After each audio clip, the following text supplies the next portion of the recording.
Hey, this here's Joey at Best Trailers. I'm going to show you 5 must-have options for your next landscaping trailer, and then I'm going to show you one bonus one at the end that you need to get as well. Now, this is 7x16 covered wagon trailer. It's got a lot of the options I wanted to show you, and I want you to make sure you get on your next trailer. I'm going to give you some reasons behind a lot of these options as well.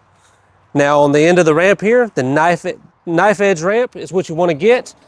The typical wood transition flaps to keep from tearing up the end of your ramp, they come off after a couple times driving that lawnmower up there 3 or 4 or 5, 6 times a day. You can get metal transition flaps. The weak point is still the hinge. The best way to go is with this knife edge ramp. It's all steel on the end here, zeroes off, gives you a nice, good transition flap. And since it's steel, you don't have to worry about the rubber bumpers on the back side of it and tearing up the end of your doors. Now for option 2 and 3, I'm gonna give you both of them together because they run hand in hand pretty much. The flooring on your enclosed trailers. If you ever had a landscaping trailer before, driving those big 1,500-pound lawnmowers, 2,000-pound commercial lawnmowers up in them, it takes a toll on that ramp floor. You start seeing a bunch of sagging in it, or holes break into the floor. Now what that is the cross members in the floor. Your standard floor on an enclosed trailer uses channel cross members with a 3/4 plywood floor. Now there's a couple different ways you can get around it. You just want to upgrade your floor to do it. This one still has the channel cross members. It's 16 on center. You want to make sure you get at least 16 on center. Don't get any 24 on center for your landscaping trailers. But don't get the standard 3/4 plywood. Either get a double 3/4 plywood or get a 2x8 treated wood floor you can put on here. Like this one, gives it a lot more rigidity for driving on and off of it. You can also upgrade the cross members from the channel cross members to a tubing cross members. That'll take out a lot of the flex, because what it is, that channel cross member, when you're going across it, it's flexing and twisting, which is what gives you the waves in the floor and takes the strength out of it. Tubing cross members, like I said, that'll fix that as well. Now for the 4th option, we're going to talk about the kick plate we do on your sidewall here. Your standard sidewalls is typically 3/8 or 7/16, most often 3/8. We add this kick plate on there because when you're driving your lawnmower on, driving it off, you got the zero turn. Sometimes that wheel will kick off when you're backing and hit the wall. We see the tire marks all the time. This will help protect the wood on it. But the one thing this doesn't protect is when you're hitting that lawnmower on there, it takes a beating on this wall.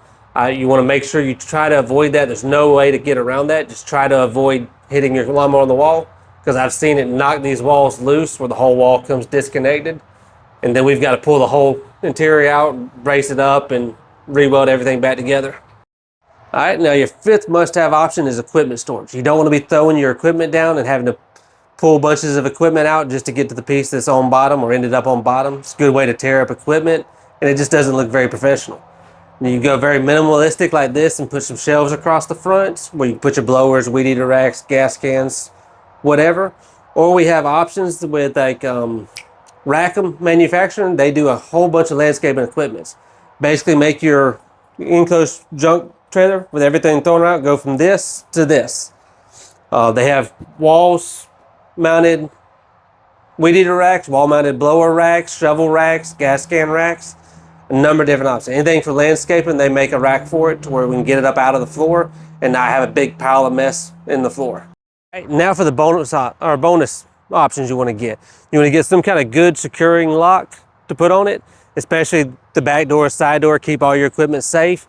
We add a bar lock to most all of our trailers. Some of them do not come with bar locks, but it's a good option to have. You got lots of equipment in there. You want to keep it nice and protected, as well as locks for the front of your trailer to keep it while you're disconnected from someone hooking up to it. Good coupler locks. Now, no lock is 100% secure, so you want to make sure you get a good lock, but any lock that's on there will help slow them down. Maybe they'll think twice, go to a different neighborhood, steal something from there. You just want to keep your stuff safe.